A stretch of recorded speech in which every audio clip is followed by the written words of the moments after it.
എല്ലാവർക്കും എൻ്റെ നമസ്കാരം. ദൈവത്തെ നേരിട്ട് ദൈവവചനത്തിൽ നിന്നും മനസ്സിലാക്കുവാൻ ശ്രമിക്കുന്ന എല്ലാ ദൈവമക്കൾക്കും ഇന്റർലീനിയറിലേക്ക് സ്വാഗതം. കഴിഞ്ഞ വീഡിയോയിൽ ഇസ്രായേൽ ഒരു ദുശ്ശാഠ്യമുള്ള ജനതയായിരുന്നുവെന്നും അതുകൊണ്ട് തന്നെ അവരുടെ നന്മയ്ക്കായിട്ട് വളരെ ശക്തമായ നിയമങ്ങൾ ദൈവം അവർക്ക് കൊടുത്തു എന്നും നമ്മൾ മനസ്സിലാക്കി. എന്നാൽ ഈ വീഡിയോയിൽ നമ്മൾ പരിചിന്തിക്കുവാൻ പോകുന്നത്, ഒന്നാമതായി, ദൈവം തൻ്റെ നിയമങ്ങളിലൂടെ എന്തു മാറ്റമാണ് ഇസ്രായേൽ ജനത്തിനിടയിൽ കൊണ്ടുവരുവാൻ ശ്രമിച്ചത്. 2, ദൈവം അതിശക്തമായ മുന്നറിയിപ്പുകളോടെ തൻ്റെ നിയമങ്ങൾ ഇസ്രായേൽ ജനത്തെ കൂടെ കൂടെ ഓർമ്മിപ്പിക്കുന്നു, അല്ലെങ്കിൽ അത് അത്യാവശ്യമായി വരുന്നു. നമുക്ക് പരിശീലിക്കാം. തുടർന്നുള്ള ഇസ്രായേൽ ജനത്തിന്റെ പ്രയാണത്തിൽ യഹോവയാം ദൈവം വഴിപാടുകളെക്കുറിച്ച് സംസാരിക്കുന്നു. കന്നുകാലികളെയോ ആടുകളെയോ വഴിപാടായി കഴിക്കണമെന്ന് നിർദ്ദേശിക്കുന്നു. ഊനമില്ലാത്ത ആണിനെ അർപ്പിക്കണമെന്നും നിർദ്ദേശിക്കുന്നു. പലരും ചോദിക്കുന്ന ചോദ്യമാണ്, പെണ്ണിനെ ഒഴിവാക്കുകയായിരുന്നു? ഒരിക്കലുമല്ല. ദൈവ നിയമമനുസരിച്ച് മനുഷ്യനായാലും മൃഗമായാലും ആദ്യ കുഞ്ഞ് ആണാണെങ്കിൽ അത് ദൈവത്തിനുള്ളതായിരുന്നു. തന്നെയുമല്ല, മനുഷ്യരിൽ ആദ്യത്തെ കുഞ്ഞ് ആണാണെങ്കിൽ അതിന് വളരെ ശക്തിയുള്ളതും സാമ്പത്തികമായി വളരെ മൂല്യമുള്ളതുമായി കണക്കാക്കപ്പെട്ടിരുന്നു. രണ്ടാമത്, പിതൃസ്വത്തിന്റെ 2 മടങ്ങ് ആദ്യജാതനുള്ളതായിരുന്നു. 3, പിതാവിനെ പ്രതിനിധീകരിക്കുകയും നേതൃത്വസ്ഥാനവും ആദ്യജാതന്മാരായിരുന്നു നിർവഹിച്ചിരുന്നത്. ഇതേ തത്വത്തിന്റെ ഭാഗമായി തന്നെയായിരുന്നു മൃഗബലിയെ കണ്ടിരുന്നത്. ദൈവത്തിന് ബലിയായി അർപ്പിക്കേണ്ടിയിരുന്നത് ആദ്യ ഫലമായിരുന്നു. അത് ഏറ്റവും നല്ലതും മൂല്യമുള്ളതുമായിരുന്നു. കാരണം ദൈവമാണ് ഇസ്രായേൽ ജനത്തിന്റെ വിടുതലും കരുതലും. അപ്പോൾ തങ്ങൾക്കുള്ളതിൽ വെച്ച് ഏറ്റവും നല്ലത് ദൈവത്തിന് കൊടുക്കുവാനുള്ള മനസ്സ്, ദൈവത്തിനോടുള്ള നന്ദി അവർ കാണിക്കണമായിരുന്നു. അതുവഴി ഈ ഒരു മനോഭാവം ഈ ജനത്തിനിടയിൽ ദൈവത്തിന് വളർത്തിയെടുക്കുവാൻ സാധിക്കുമായിരുന്നു. ദൈവവും കൊടുക്കുമ്പോൾ ഏറ്റവും നല്ലതാണ് മറ്റുള്ളവർക്ക് നൽകിയിരുന്നത്. ദൈവത്തിന്റെ ഈ ഒരു മനോഭാവം തൻ്റെ ജനത്തിനിടയിലും പ്രതിഫലിപ്പിക്കണം എന്നത് തന്നെയായിരുന്നു ദൈവം ഉദ്ദേശിച്ചിരുന്നത്. ദൈവം ആൺമൃഗങ്ങളെ ബലിയർപ്പിക്കുവാൻ പറയുമ്പോൾ ഇസ്രായേലിയർ അത് ചെയ്യേണ്ടുന്നതിന്റെ കാരണം തങ്ങൾക്കുള്ള മൃഗങ്ങളിൽ ഏറ്റവും മൂല്യമുള്ളതിനെയാണ് ബലിയായി അർപ്പിക്കുന്നത്. കാരണം ഒന്നാമതായി, ഒരു ആൺമൃഗത്തിന് അനേകം പെൺമൃഗങ്ങളെ ഗർഭം ധരിപ്പിക്കുവാൻ സാധിക്കുമായിരുന്നു. അതുമൂലം ഉടമസ്ഥരുടെ സമ്പത്ത് വർദ്ധിപ്പിക്കുവാനും സാധിക്കുമായിരുന്നു. പിന്നെ ഒരു ആൺ മൃഗത്തെ ബലിയർപ്പിക്കുക എന്നത് വളരെ സാമ്പത്തിക ത്യാഗം വ്യക്തികൾ ചെയ്യേണ്ടിയിരുന്നു. എന്നിരുന്നാലും അവർ ദൈവത്തിന് പൂർണ്ണ ഹൃദയത്തോടെ കൊടുക്കുകയും പൂർണ്ണമായി ആശ്രയിക്കുമായിരുന്നെങ്കിൽ ദൈവം അവരെ വളരെയധികം അനുഗ്രഹിക്കുമായിരുന്നു. കൊടുക്കുന്നതിൻ്റെ ഇരട്ടി അനുഗ്രഹം അവർക്ക് ലഭിക്കുമായിരുന്നു. നമ്മൾ വിശുദ്ധമായി പരിശോധിച്ചാൽ മനസ്സിലാക്കാം, എല്ലാ ബലികളിലും ആൺമൃഗങ്ങളെയല്ല ഉപയോഗിച്ചിരുന്നത്. ലേവ്യ പുസ്തകം 4:28 പെൺകോലാടിനെ ബലിയായി ഉപയോഗിക്കുന്നുണ്ട്. മറ്റു ചില പാപപരിഹാര ബലികൾക്കും പെൺമൃഗങ്ങളെ ഉപയോഗിക്കുവാൻ പറയുന്നുണ്ട്. ലേവ്യ പുസ്തകം 3:1, അതുപോലെ 4-ാം അധ്യായത്തിന്റെ 28-ാം വാക്യം, 5-ാം അധ്യായത്തിന്റെ 6-ാം വാക്യം താരതമ്യം ചെയ്യുക. ഒരു മൃഗമായാലും ഊനമില്ലാത്തതിനെ തന്നെ ഉപയോഗിക്കണമായിരുന്നു. ഇത് ദൈവം പലപ്പോഴായും ഊന്നി പറയുന്നുണ്ട്. നമുക്കതൊന്ന് ഹ്രസ്വമായി പരിശോധിക്കാം. ഊനമില്ലാത്തത് എന്നത് ദൈവവചനത്തിൽ വളരെ പ്രധാനപ്പെട്ട ഒരു കാര്യമാണ്. പുറപ്പാട് 12:5, ലേവ്യ പുസ്തകം 1:3, 22-ാം അധ്യായം 20 മുതൽ 21 വരെയുള്ള വാക്യങ്ങൾ, ആവർത്തന പുസ്തകം 15:21, മലാക്കിയുടെ പുസ്തകം 1-ാം അധ്യായം 8-ഉം 14-ഉം വളരെ വ്യക്തമായി പറയുന്നുണ്ട് ഊനമില്ലാത്ത മൃഗങ്ങളെ എന്ന്. ഊനമില്ലാത്തത് എന്നത് തർജ്ജമ ചെയ്തിരിക്കുന്നത് ടാമിം എന്ന എബ്രായ ഭാഷയിൽ നിന്നുമാണ്. ആ വാക്കിന്റെ തർജ്ജമ കംപ്ലീറ്റ്, സമ്പൂർണമായ അല്ലെങ്കിൽ തികഞ്ഞ എന്ന അർത്ഥത്തിൽ വരുന്നു. അതുപോലെ തന്നെ ഹോൾ, പൂർണ്ണാരോഗ്യമായ, നല്ല അവസ്ഥയിലുള്ള എന്നതും വരുന്നു. അതുപോലെ പെർഫെക്റ്റ്, കുറ്റമറ്റ, ദോഷമറ്റ, പൂർണ്ണമായ, പ്രത്യേകിച്ചും സത്യസന്ധതയുടെ കാര്യത്തിലും ധർമ്മനീതിയുടെ കാര്യത്തിലും. അവസാനമായി ബ്ലെയിംലെസ്, കുറ്റമില്ലാത്ത, നിർദോഷമായ എന്നൊക്കെ അർത്ഥം വരുന്നു. അതുകൊണ്ട് ഊനമില്ലാത്തത് എന്നതുകൊണ്ട് ഉദ്ദേശിക്കുന്നത് ശാരീരികമായ കായികമായ തികവിന്റെ പൂർണ്ണതയെക്കുറിച്ച് മാത്രമല്ല, അതിനേക്കാളൊക്കെ ഉപരി മുഴുവൻ വിശുദ്ധിയെക്കുറിച്ചും തികവിനെക്കുറിച്ചും ആഴത്തിലുള്ള ഗ്രഹണം, അവബോധം ഉണ്ടാകേണ്ടതുണ്ടായിരുന്നു. എന്തുകൊണ്ടാണ് ദൈവം ഇത് വളരെ ശക്തമായി നിഷ്കർഷിച്ചിരിക്കുന്നത്? ഒന്നാമതായി, പ്രതീകാത്മകമായി ഈ മൃഗങ്ങൾ യേശുക്രിസ്തുവിനെ സൂചിപ്പിച്ചിരുന്നു. യേശുക്രിസ്തു പാപമില്ലാത്തവനും പൂർണ്ണനുമായിരുന്നു, അൺബ്ലമിഷ്ഡ്. രണ്ടാമതായി, എല്ലാ മനുഷ്യരും കളങ്കപ്പെട്ടവരാണ്, അപൂർണരാണ്, ഊനമുള്ളവരാണ്. അങ്ങനെയുള്ള മനുഷ്യരെയും ദൈവം സ്വീകരിക്കുകയില്ല എന്നത് സൂചിപ്പിക്കാനാണ്. നമ്മളും യേശുവിനെ പോലെ കളങ്കമില്ലാത്തവരായി ദൈവസന്നിധിയിൽ ആയിത്തീരണം. യേശു ദൈവത്തോടുള്ള അനുസരണ കൊണ്ടാണ് ദൈവസന്നിധിയിൽ നീതീകരിക്കപ്പെട്ടത്. ആദം അനുസരണ പ്രകടമാക്കാത്തത് കൊണ്ടാണ് മനുഷ്യരിൽ പാപം കടന്നതും ഊനമുള്ളവരായി തീർന്നതും ദൈവസന്നിധിയിൽ നീതീകരിക്കപ്പെടാതെ പോയതും. ദൈവം ഊനമില്ലാത്തത് മാത്രമേ സ്വീകരിക്കൂ എന്ന് ഇസ്രായേൽ ജനത്തെ അവർ ചെയ്തിരുന്ന ബലികളിൽ കൂടെ പഠിപ്പിക്കുന്നു. ഊനമില്ലാത്തവരായി തീരണമെങ്കിൽ ദൈവത്തോട് പൂർണ്ണ അനുസരണമുള്ളവരായി തീരണമായിരുന്നു. അങ്ങനെയെങ്കിൽ ദൈവം നമ്മെ അംഗീകരിക്കുകയും കൈക്കൊള്ളുകയും ചെയ്യും. മനുഷ്യർക്ക് ഊനമുള്ളത് കൊണ്ടാണ് ദൈവം നമ്മെ കൈക്കൊള്ളാത്തതും മനുഷ്യരോട് ശത്രുതയുണ്ടാകുന്നതും.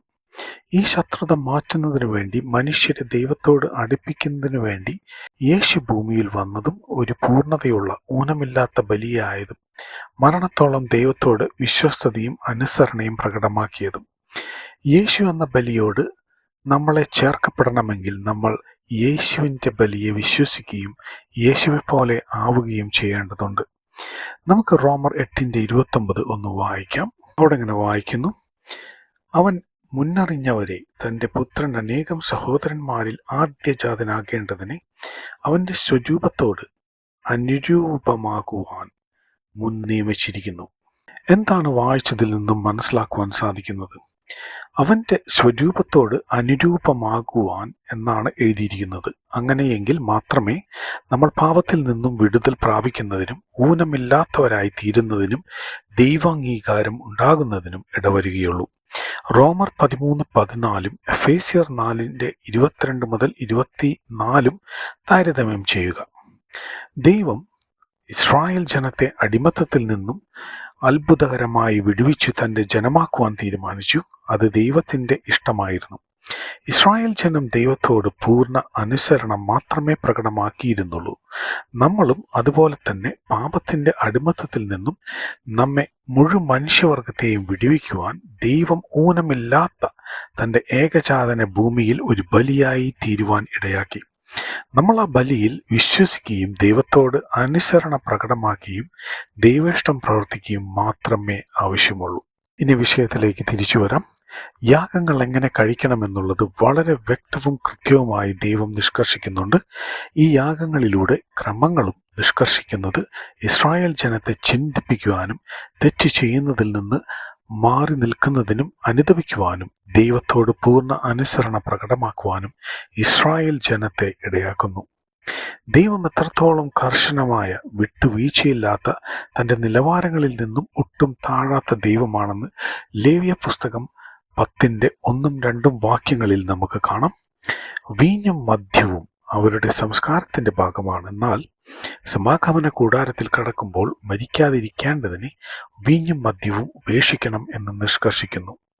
അതെന്നേക്കുമുള്ള ഒരു ചട്ടമായി പറയുന്നു. ശുദ്ധവും അശുദ്ധമായതിനെ കുറിച്ച് നിർദ്ദേശം കൊടുക്കുന്നു. വീണ്ടും ലേവ്യ പുസ്തകം 18-ാം അധ്യായത്തിൽ ഇസ്രായേൽ മക്കളെ ദൈവം ഓർമ്മിപ്പിക്കുന്നുണ്ട്. ഞാൻ തന്നെ ഇസ്രായേൽ മക്കളുടെ ദൈവം. ഇസ്രായേലിലെ നടപ്പ് പോലെയും അവരെ കൊണ്ടുപോകുന്ന കനാൻ ദേശത്തിലെ നടപ്പ് പോലെയും ആകരുത്. അവരുടെ മര്യാദകളും ആചരിക്കരുത്. യഹോവയാം ദൈവത്തിന്റെ വിധികളെയും ചട്ടങ്ങളെയും പ്രമാണിച്ച് നടക്കണം എന്നാണ്. നമുക്ക് മനസ്സിലാക്കാം, മനുഷ്യരിലെ പാപ സ്വഭാവ നിമിത്തവും സാത്താൻ തന്റെ തല തകർക്കുവാൻ വരുന്ന ഈ ജനത്തിലെ മുഴുവൻ ജനത്തെയും നശിപ്പിക്കുവാൻ ശ്രമിക്കുന്നത് കൊണ്ടും ദൈവം ഇസ്രായേൽ ജനത്തെ വീണ്ടും വീണ്ടും ഓർമ്മിപ്പിക്കുന്നു. മിസ്രയീമ്യരുടെയും കനാന്യരുടെയും വിഗ്രഹാരാധനയും അറപ്പുളവാക്കുന്ന പാപങ്ങളും ഇസ്രായേൽ ജനം തങ്ങളുടെ വിശുദ്ധി കാത്തു സൂക്ഷിക്കേണ്ടതിനെ തീർച്ചയായും ഒഴിവാക്കേണ്ടതാണ്. ദൈവത്തിന്റെ ചട്ടങ്ങളും ന്യായങ്ങളും പ്രമാണിക്കുന്ന മനുഷ്യൻ അവയാൽ ജീവിക്കും എന്നാണ് കൽപ്പിച്ചിരിക്കുന്നത്. ഇത് ഇസ്രായേലിലെ സ്വദേശിക്കും പരദേശിക്കും ഒരുപോലെ ബാധകമാണ്. ഇത് മനസ്സിൽ പിടിച്ചുകൊണ്ട് തന്നെ മറ്റൊരു കാര്യം നോക്കാം. എന്തുകൊണ്ടാണ് ദൈവം ചില ജാതികളെ നശിപ്പിച്ചു കളയുന്നത്? അതിൻ്റെ കാരണം ലേവ്യ പുസ്തകം 18 അധ്യായം 24 പറഞ്ഞിരിക്കുന്നത് നമുക്കൊന്ന് വായിക്കാം. അവിടെ ഇങ്ങനെ വായിക്കുന്നു: ഇവയിൽ ഒന്നുകൊണ്ടും നിങ്ങളെ തന്നെ അശുദ്ധമാക്കരുത്. ഞാൻ നിങ്ങളുടെ മുമ്പിൽ നിന്നും നീക്കിക്കളയുന്ന ജാതികൾ ഇവയാലൊക്കെയും തങ്ങളെ തന്നെ അശുദ്ധമാക്കിയിരിക്കുന്നു. ദൈവം അവരെ ഛേദിച്ചു കളയുവാൻ കാരണം അവർ സാത്താനെ അടിമപ്പെട്ട് മ്ലേച്ഛമായതും വെറുപ്പും അറപ്പും ഉളവാക്കുന്ന ആചാരങ്ങളും അനുഷ്ഠാനങ്ങളും അവരുടെ ഇടയിലുള്ളതുകൊണ്ടും അവരാരും യഹോവയാം ദൈവത്തെ അനുസരിക്കുവാനോ അവരുടെ പാപങ്ങളിൽ നിന്നും പിന്മാറുന്നതിനോ തയ്യാറല്ലാത്തത് കൊണ്ടും കൂടിയാണ് അവർ ഛേദിച്ചു കളയപ്പെടുന്നത്. അവരുടെ എല്ലാ തലമുറയും ഇതുപോലെ തന്നെ ആവർത്തിക്കുന്നു.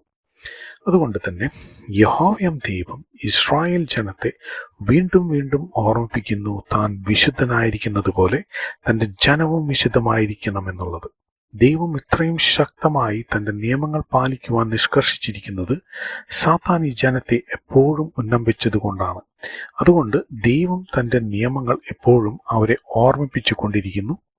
തന്നെയുമല്ല, എന്തുകൊണ്ടാണ് തൻ്റെ നിയമങ്ങൾ അവരെ ഓർമ്മിപ്പിച്ചു കൊണ്ടിരിക്കുന്നത് എന്ന് ലേവ്യ പുസ്തകം 22 അധ്യായം 31 മുതൽ 33 വരെയുള്ള ഭാഗങ്ങളിൽ അത് രേഖപ്പെടുത്തിയിരിക്കുന്നു. തുടർന്ന് ഉത്സവങ്ങളെക്കുറിച്ച് വിവരിക്കുന്നു. ലേവ്യ പുസ്തകം 24 അധ്യായം 16 വാക്യത്തിൽ യഹോവയാം ദൈവം വീണ്ടും ഓർമ്മിപ്പിക്കുന്നു: ദൈവനാമം ദുഷിക്കരുതെന്നും ദൈവത്തെ ശപിക്കരുതെന്നും. വീണ്ടും 38 വാക്യത്തിൽ ദൈവം എന്തിനാണ് അവരെ മിസ്രയീം ദേശത്ത് നിന്ന് കൊണ്ടുവന്നതെന്ന് വീണ്ടും ഓർമ്മിപ്പിക്കുന്നു. വീണ്ടും വീണ്ടും വളരെ വ്യക്തമായി ദൈവം ഇസ്രായേൽ ജനത്തെ ഓർമ്മിപ്പിക്കുന്നത് വിഗ്രഹങ്ങളെ ഉണ്ടാക്കരുതെന്നാണ്. ലേവ്യ പുസ്തകം 26 അധ്യായത്തിൽ ദൈവത്തെ അനുസരിച്ചാൽ ലഭിക്കുന്ന അനുഗ്രഹങ്ങൾ ദൈവം വെളിപ്പെടുത്തുന്നത് രേഖപ്പെടുത്തിയിരിക്കുന്നത് ഇത് മറ്റൊരു ജനതയ്ക്കും ലഭിക്കാത്ത ഒരു അനുഗ്രഹമാണ്. ഇത് നമ്മൾ മനസ്സിൽ പിടിക്കേണ്ടതുണ്ട്. മറിച്ചാണെങ്കിൽ അവർ ദൈവത്തോട് ചെയ്യുന്ന പോലെ തന്നെ അവരോടും ചെയ്യും എന്ന് പറയുന്നു. അതുകൊണ്ടാണ് ദൈവം അവർക്ക് കൊടുത്ത നിയമത്തിൽ പറയുന്നത് പല്ലിനു പകരം പല്ലും കണ്ണിന് പകരം കണ്ണുമെന്ന്. മറ്റുള്ളവർക്ക് ഒരിക്കലും മനഃപൂർവ്വമായി ദ്രോഹം ചെയ്യരുത് എന്നുള്ള ഉദ്ദേശം തന്നെയായിരുന്നു ഈ നിയമത്തിന് പുറകിൽ. കൂടെ ഈ നിയമങ്ങൾ ഓർമ്മപ്പെടുത്തിയിട്ടും നിയമങ്ങൾ കർശനമുള്ളതായിട്ടുകൂടെ ചിലപ്പോഴൊക്കെ ദുശ്ശാഠ്യം തുടർന്നു എന്ന് കാണാം. അപ്പോഴെല്ലാം തക്കതായ ശിക്ഷാ നടപടികൾ അവർക്കെതിരെ ഉണ്ടായിരുന്നു. ഈ വീഡിയോ ഇവിടെ അവസാനിക്കുന്നു. എന്താണ് നമുക്കുള്ള പാഠം എന്ന് നമുക്ക് പരിശോധിക്കാം. ഇസ്രായേലിന്റെ ദൈവം മാറ്റമില്ലാത്തവനും മുഴുജനത്തെയും ഒരു അല്ലലില്ലാതെ സംരക്ഷിക്കുവാൻ കഴിവുള്ള ദൈവവും എല്ലാ കാര്യങ്ങളും ശാരീരികമായും ആത്മീയമായ കാര്യങ്ങൾ കരുതലുള്ള ദൈവമാണെന്ന് നമുക്ക് ദൈവത്തിന്റെ പ്രവൃത്തികളിൽ നിന്നും മനസ്സിലാക്കുവാനായിട്ട് സാധിക്കും. ഇന്നും മാറ്റമില്ലാത്ത ആ ദൈവം നമ്മെയും വഴി നടത്തുന്നു. അതുകൊണ്ട് നമ്മുടെ മുഴു ആരാധനയും ആ ദൈവത്തിന് തന്നെ കൊടുക്കേണ്ടിയിരിക്കുന്നു. നമ്മെ പാപത്തിൽ നിന്നും മരണത്തിൽ നിന്നും വിടുവിക്കാൻ കഴിവുള്ള ദൈവത്തെ നമ്മൾ മറന്നു പോകാതെ എല്ലായ്പ്പോഴും അനുസരണ പ്രകടമാക്കണം. അത് മാത്രമാണ് ദൈവം നമ്മിൽ നിന്ന് ആവശ്യപ്പെടുന്നത്. ഇത് നമ്മുടെ സംരക്ഷണയെ പ്രതി ദൈവം ആഗ്രഹിക്കുന്നതാണ്. അനുസരണമില്ലെങ്കിൽ ദൈവാനുഗ്രഹവും നമ്മളിൽ ഉണ്ടാകില്ല എന്ന് നമുക്ക് മനസ്സിൽ പഠിക്കേണ്ടതുണ്ട്. നിങ്ങൾക്ക് ഈ വീഡിയോകൾ ഇഷ്ടമാകുന്നെങ്കിൽ അത് ലൈക്ക് ചെയ്യാനും ഷെയർ ചെയ്യാനും സബ്സ്ക്രൈബ് ചെയ്യാനും പ്രോത്സാഹിപ്പിക്കുന്നു. ഒരിക്കൽ കൂടെ എല്ലാവരെയും പ്രോത്സാഹിപ്പിക്കുന്നത് വ്യക്തിപരമായ ദൈവവചന പഠനം തന്നെയാണ്. എല്ലാവരെയും നമ്മുടെ സൃഷ്ടിതാവും ദൈവവുമായ യഹോവ അനുഗ്രഹിക്കട്ടെ. പരീക്ഷണങ്ങളിൽ അകപ്പെടാതെ ദൈവാനുഗ്രഹത്തിൽ നിലകൊള്ളുവാൻ നിങ്ങൾ ഓരോരുത്തർക്കും ഇടവരട്ടെ എന്ന് ആശംസിക്കുന്നു. എല്ലാവർക്കും എൻ്റെ നമസ്കാരം.